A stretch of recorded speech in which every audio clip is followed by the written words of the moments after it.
7장 영원과 하루.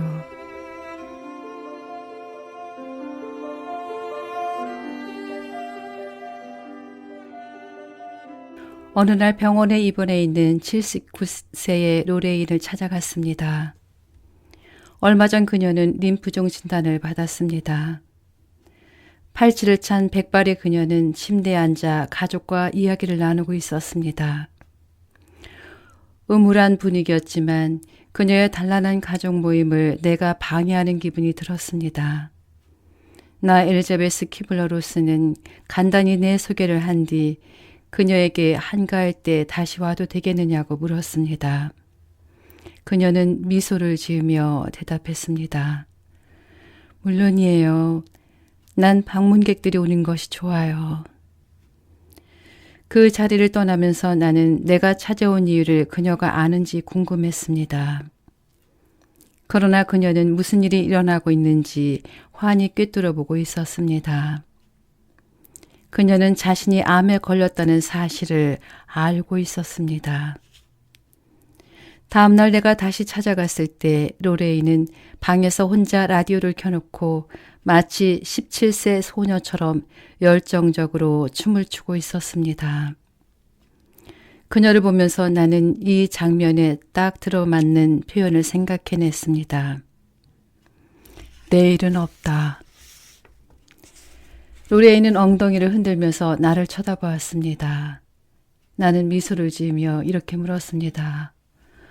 뭐하고 계시는 거예요, 지금? 와투시족이 춤을 추고 있어요. 왜 그 춤을 추고 계시는 거죠? 지금 출 수 있으니까요. 그녀의 말이 옳았습니다. 우리는 놀 수 있기 때문에 놀고 싶어 합니다. 그러면서도 그런 충동을 억제합니다. 다행히도 로레이는 스스로 노는 방법을 알고 있었습니다.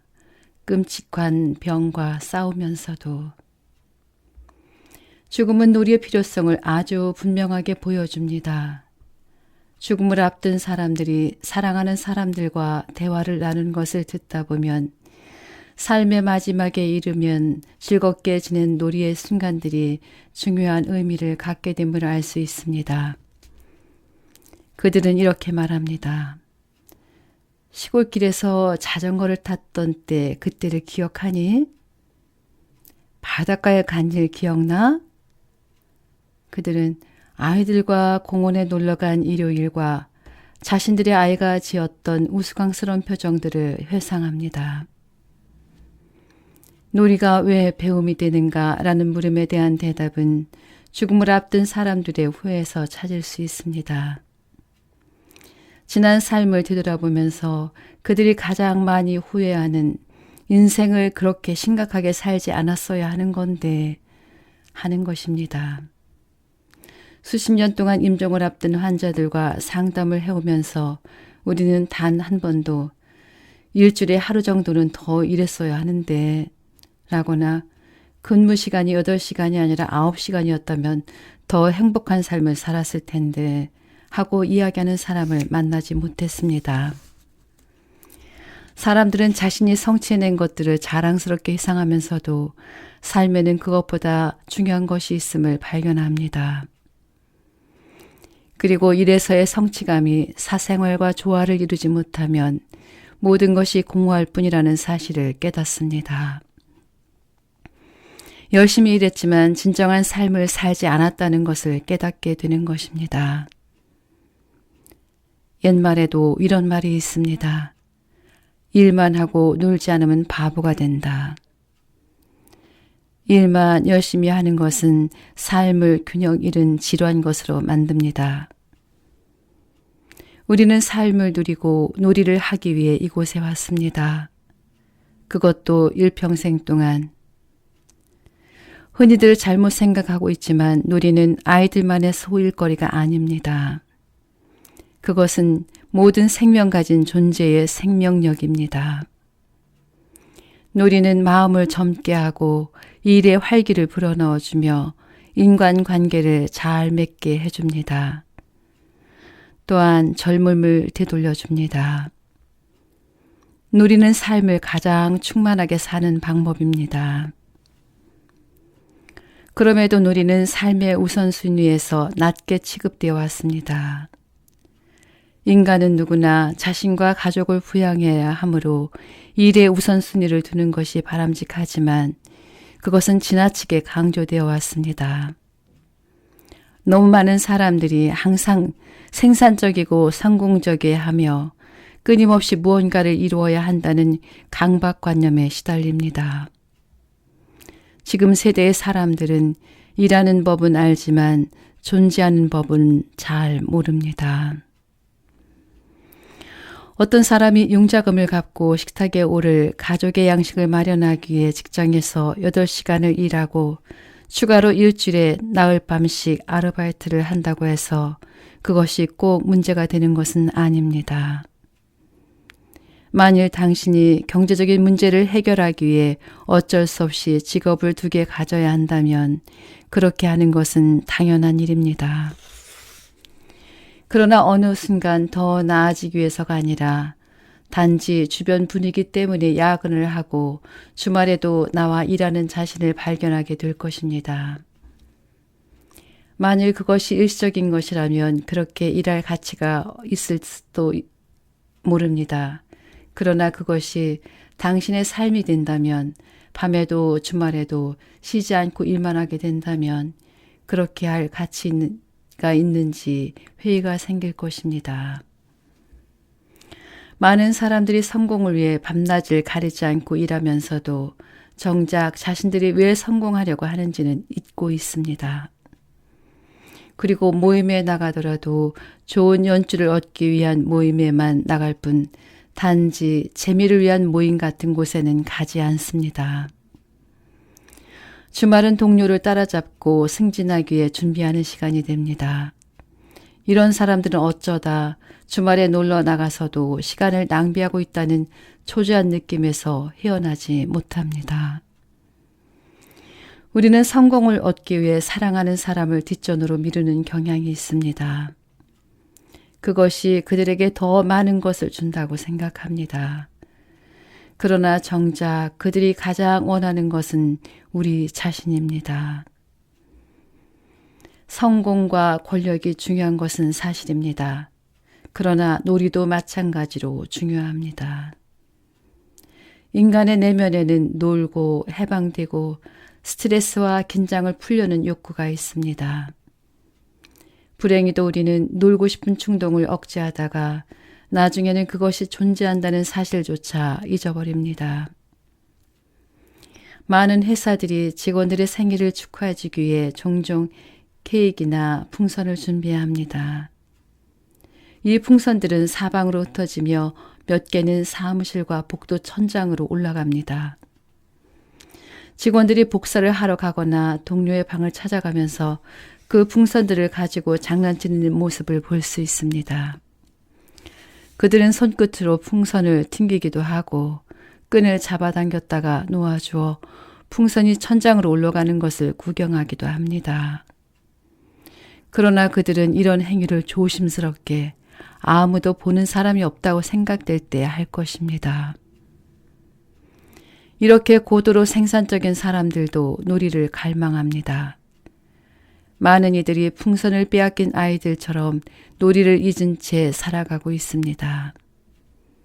우리는 놀이를 잊어버렸습니다.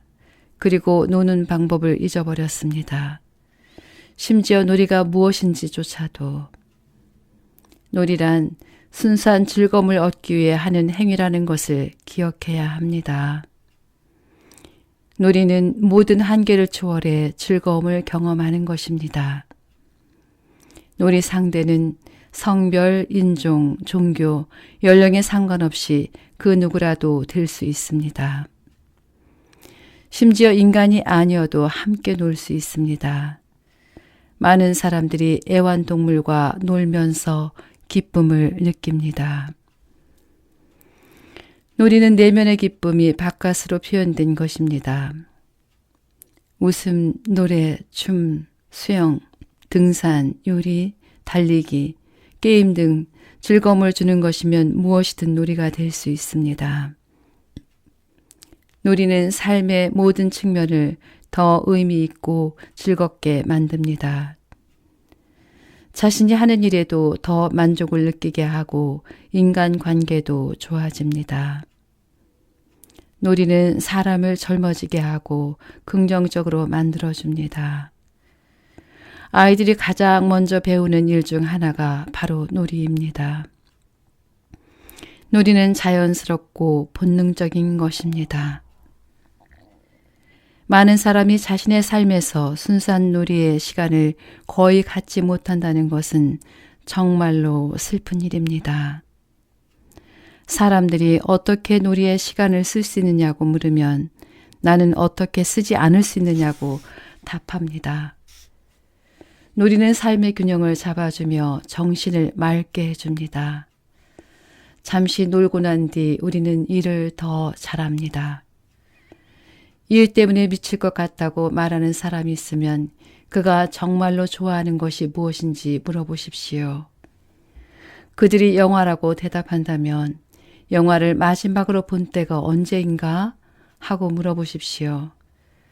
그들은 대부분 몇 달 전 하고 대답할 것입니다. 일이 아니라 당신이 하고 싶은 것을 못하는 것이 당신을 미치게 하는 것입니다. 놀이는 신체의 기능도 돕습니다.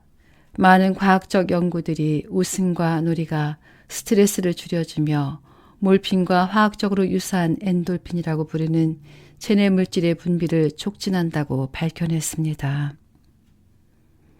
자연스럽게 고통을 사라지게 하고 기분을 좋게 만드는 엔돌핀이란 물질은 웃거나 놀이를 한 후에 왜 기분이 좋아지는지를 잘 설명해 줍니다.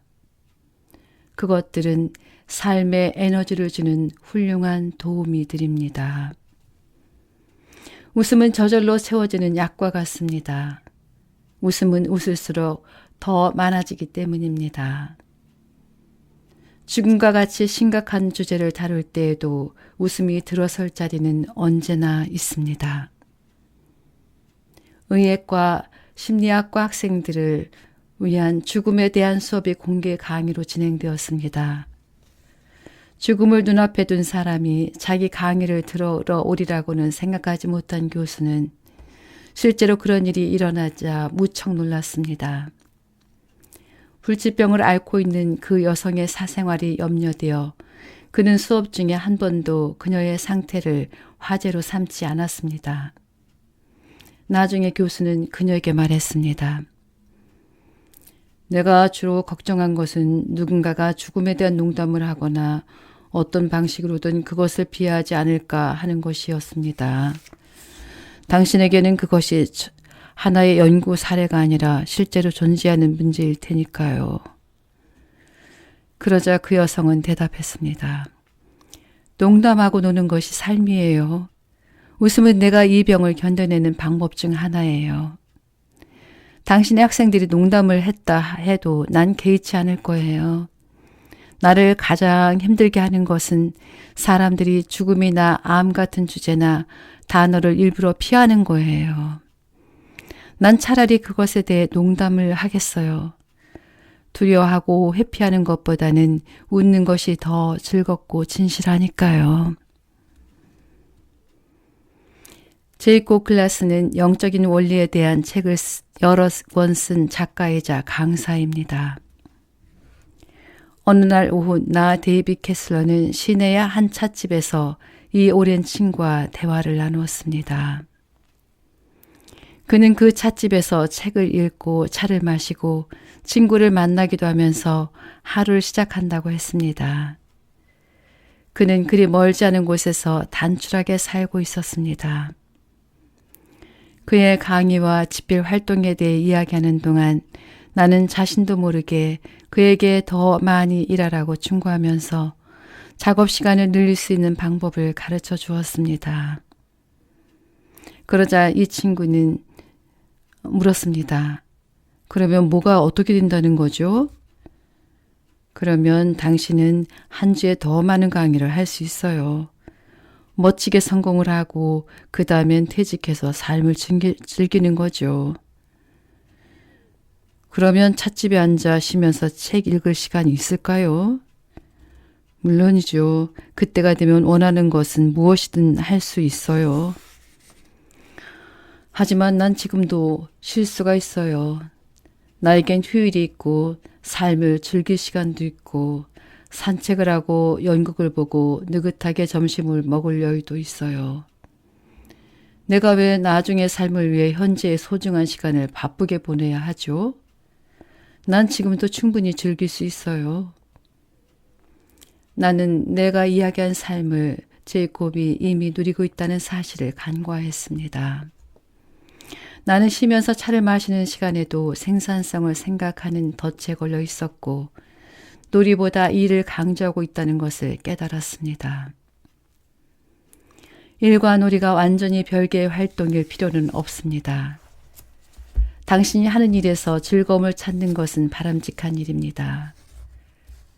일상의 일들에서 즐거움을 찾는 것은 하루를 살아가고 평생을 살아가는데 큰 도움이 됩니다.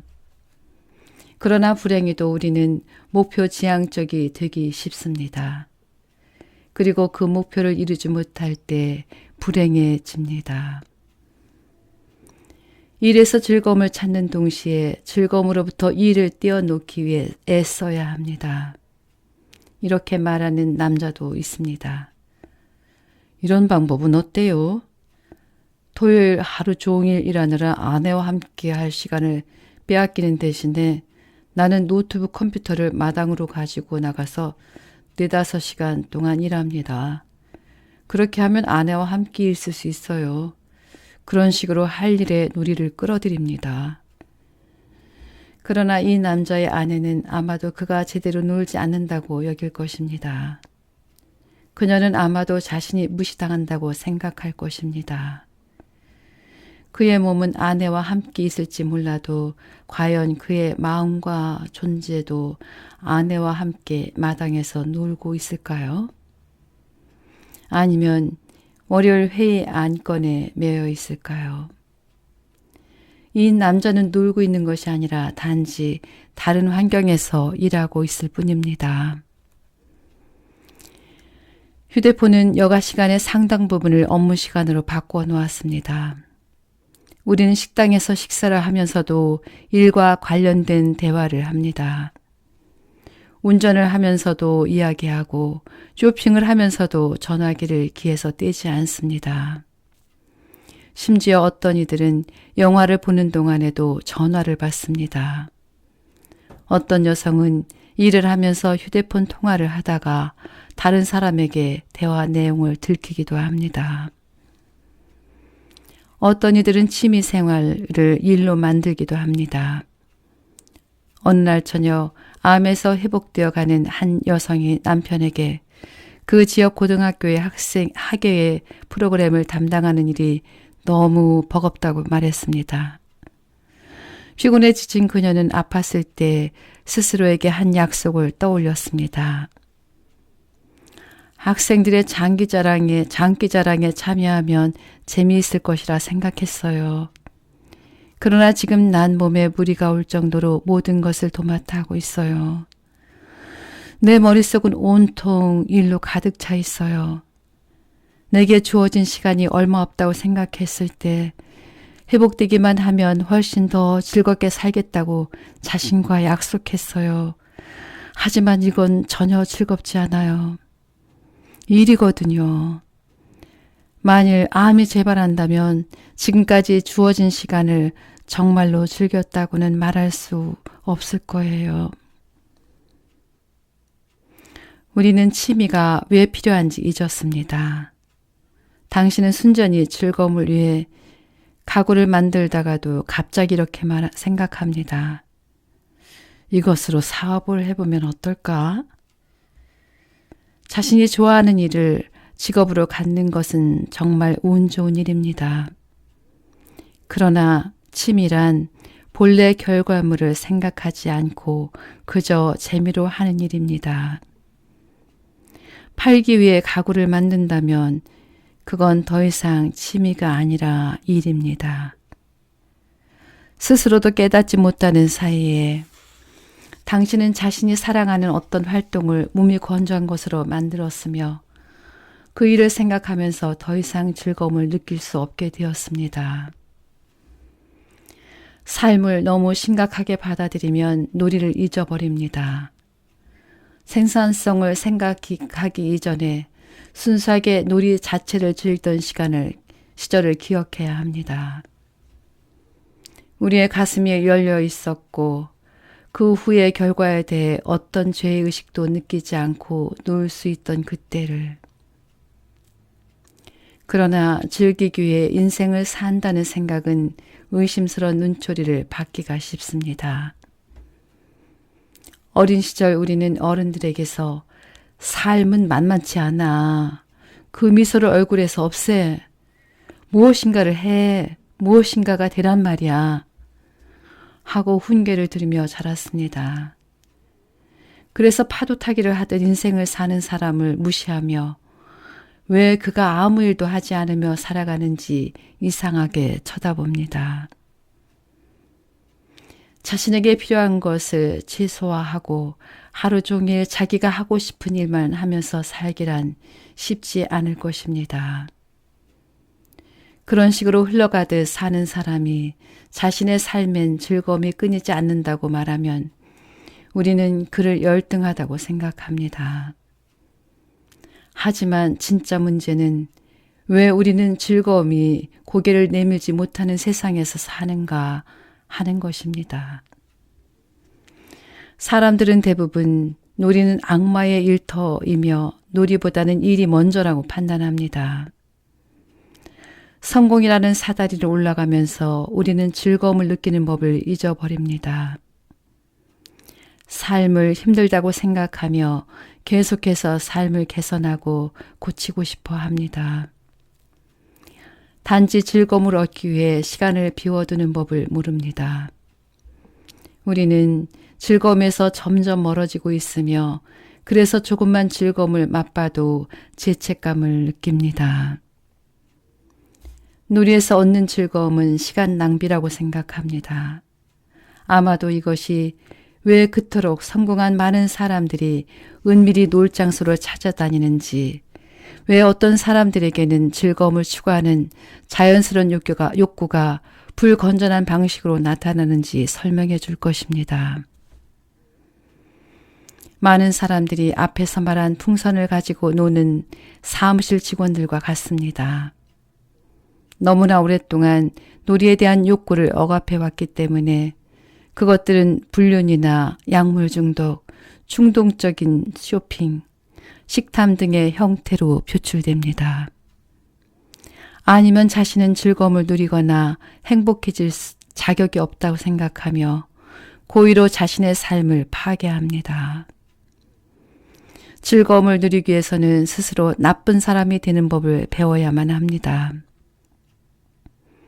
우리는 하루가 끝날 때마다 오늘은 뭘 했니? 하고 물어보는 부모 밑에서 자랐습니다. 그 물음에 그날 우리가 한 것들을 이야기하면서 하루를 생산적으로 보냈고 시간을 낭비하지 않았음을 증명해야만 했습니다. 어른이 된 지금도 우리는 순수한 기쁨만을 위해 한 일들보다는 우리가 힘들게 성취해낸 일들을 나열할 때 훨씬 더 편안함을 느낍니다. 암을 이겨내고 새 삶을 되찾은 로니 카에는 자신이 오후 내내 아무 일도 하지 않고 베토벤의 음악만을 들었다는 것을 다른 사람들에게 말하는 법을 어떻게 배웠는지 말합니다. 이제 나는 오후 내내 아무 일도 하지 않고 베토벤 교향곡 제6번을 들었다고 자랑스럽게 말할 수 있어요. 그것이 내게 큰 기쁨을 가져다 주니까요. 그리고 기쁨의 중요성을 인정할 줄 아는, 그래서 내가 음악을 들었다고 이야기하면 잘했어 라고 말해줄 수 있는 친구들을 만들었어요. 음악을 듣느라 다른 일을 하지 않는 것을 부끄럽게 생각한 적도 있었어요. 하지만 이제 음악이 내게 얼마나 중요한지 알게 되었어요. 아무리 나이가 들었어도 또 어떤 상황에 처해 있어도 우리는 다시 놀 수 있습니다. 언제든지 놀이에 대한 감각을 되찾을 수 있습니다. 그것은 언제나 우리 안에 있기 때문입니다. 아이들은 노는 법을 압니다. 학교에서도 놀이 시간이 있는데 그것은 학교 공부와 공부가 놀이와 균형을 이루어야 한다는 사실을 모두 알고 있기 때문입니다. 어른들도 마찬가지입니다. 왜 우리는 다른 사람들과 놀이 약속을 해서는 안 되는 걸까요? 놀이와 놀이 시간을 소중하게 생각하고 그것을 자신의 삶에 적용하는 것이 지혜입니다.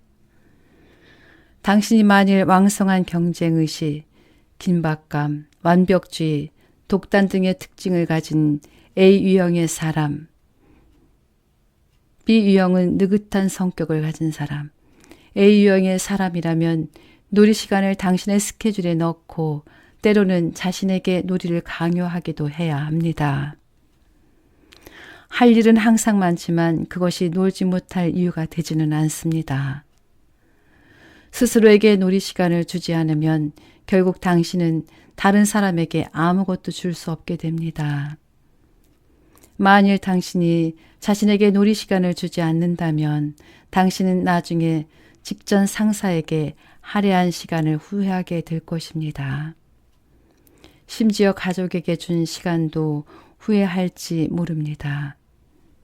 지금 놀지 않으면 언젠가는 후회하게 됩니다. 놀이란 이따금씩 우리에게 주어지는 휴식의 순간 이상의 것임을 기억해야 합니다. 놀이는 그것에 실제로 투자된 시간을 의미합니다. 당신은 일에서부터 삶의 심각성으로부터 벗어나야 합니다. 삶에 다시 순수한 놀이의 시간을 끌어들일 방법은 무수히 많습니다. 아침에 주식 시세를 체크하는 대신 만화책을 읽으며 하루를 시작하는 것, 웃기는 영화를 보고 튀는 옷을 사는 것, 화려한 색상의 넥타이를 매는 것, 기발한 속옷을 입는 것, 초대에는 가능하면 응하고 마음 가는 대로 행동하는 것, 무언가 실없는 일을 하는 것. 어느 것이나 놀이가 될 수 있습니다. 그러나 어떤 놀이도 일로 둔갑할 수 있음을 기억해야 합니다. 당신이 정말로 산책을 즐긴다면 그것은 놀이입니다. 그러나 그것을 반드시 해야 하는 운동이라고 생각한다면 당신은 노는 것이 아닙니다. 스포츠와 게임은 놀이의 훌륭한 출발점이 될 수 있습니다. 축구장을 달릴 때나 체스 게임에 열중할 때 우리 안에서부터 동심이 흘러나오고 자기의 존재를 확인하게 되고 스트레스가 풀리며 다른 이들과 연결되어 있음을 느낄 수 있습니다. 친구들을 초대해 주사위 놀이나 도둑잡기 등을 하는 게임 파티를 벌릴 때가 있습니다. 초대받은 손님들은 이런 게임들이 얼마나 신나고 재밌는지, 얼마나 멋진 추억을 남겨주는지 깨닫고는 놀랍니다. 경쟁은 스포츠나 게임에서 활력소가 되고 훌륭한 자극제가 됩니다. 하지만 이것조차 너무 심각하게 받아들이면 놀이의 즐거움을 잊어버립니다. 게임 자체를 심각하게 생각하는 사람과 게임해 본 일이 있을 것입니다. 그러면 재미가 없습니다. 우리의 삶도 마찬가지입니다. 우리는 4살 난 엠마로부터 한 가지 배움을 얻을 수 있습니다. 어느 날 엠마는 친구 제니와 함께 캔디랜드라는 게임을 하고 있었습니다. 제니가 이기기 일보 직전에 엠마는 흥분해 그 자리에서 뛰어오르며 외쳤습니다. 오, 제니, 난 내가 이겼으면 좋겠어. 엠마는 다른 사람을 이긴다는 개념을 이해하지 못했습니다. 게임을 하는 것 자체가 재밌을 뿐입니다. 친구가 이기면 자신이 진다는 것을 아직 인식하지 못했습니다. 단지 노는 것이 즐거운 것입니다. 엠마의 순진함에서 많은 것을 배울 수 있습니다. 축하는 즐거움을 느낄 수 있는 좋은 기회입니다. 특별한 경우에만 쓰기 위해 아껴두지 말고 기회가 있을 때마다 자기 자신을 축하하십시오. 우리는 좋지 않은 일이 생길 때는 그것에 지나치게 시간을 할애합니다. 오히려 좋은 일에 더 많은 시간을 할애해야 합니다. 친구가 찾아오는 것을 축하하고 주말을 자축하고 삶을 자축하는 것입니다. 특별한 일이 없더라도 옷을 차려입고 자신과 가족을 위해 찬장에 넣어둔 좋은 식기를 꺼내는 겁니다. 우리는 남을 위해서는 정성껏 음식을 마련하면서도 혼자 있을 때는 냉동 참치, 캔 그리고 빵 따위를 먹습니다. 장례식이야말로 이것을 단적으로 보여주는 좋은 예입니다. 사람들이 잘 차려입고 유족의 집에 모입니다. 그들은 좋은 식기에 담긴 음식을 먹은 후 평소에는 거의 사용하지 않는 응접실에 모여 앉습니다. 그러나 고인은 살아생전 이런 것들을 즐길 수 있었을까요? 마지막으로 자기 자신에게 시간을 할애해야 합니다. 사랑하는 사람들과 좋은 시간을 보내는 것도 중요하지만 당신 혼자 있을 때도 근사하게 시간을 쓸 줄 알아야 합니다. 그것은 다른 이들이 떠나고 없을 때나 우연히 혼자 있을 때 갖게 된 시간이어서는 안 됩니다. 오직 자신과 자신의 행복을 위해 아껴둔 시간이어야 합니다. 그 시간에는 무슨 영화를 볼지, 무엇을 먹을지, 무엇을 할지 타협하지 않아도 됩니다. 그 순간 당신은 비로소 진정한 자기 자신이 될 수 있으며 진정으로 홀로 있을 수 있으며 자신이 하고 싶은 일을 하고 싶을 때 하고 싶은 방식으로 할 수 있습니다. 성공한 사업가인 조지가 암과 한판 승부를 벌인 일에 대해 나 엘자베스 키블러 로스에게 말해주었습니다. 언젠가부터 목이 붓기 시작했어요. 아주 빠른 속도로 부어오르더군요. 난 곧바로 암 전문의를 찾아갔고 그 즉시 부어오른 부위를 제거했어요.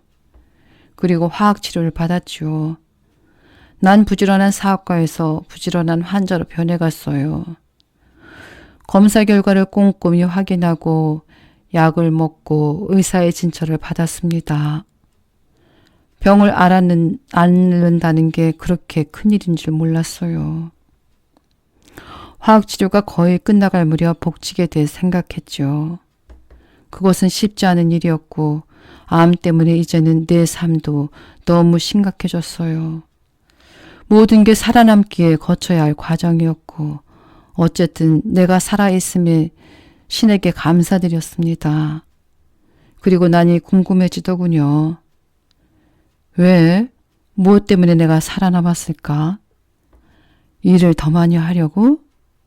더 생산적으로 살기 위해서?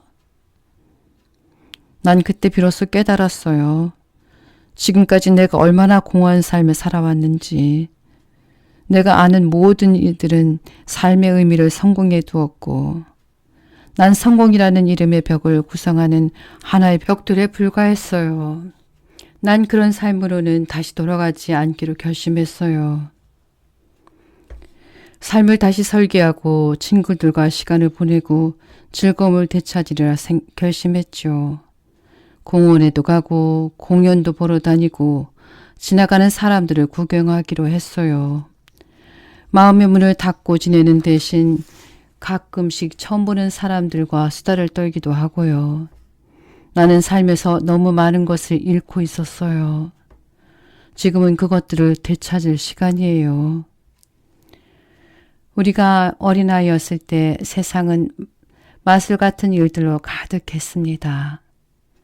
그 오래된 느낌을 되살려 조금만 더 즐길 수 있다면 잃어버린 순수함을 되찾을 수 있을 것입니다. 그렇게 하면 나이를 먹어가더라도 마음은 언제나 청춘일 것입니다. 거죽이 늙어가는 건 어쩔 수 없지만 계속 놀이를 한다면 내면은 여전히 젊은 채로 머물러 있을 것입니다.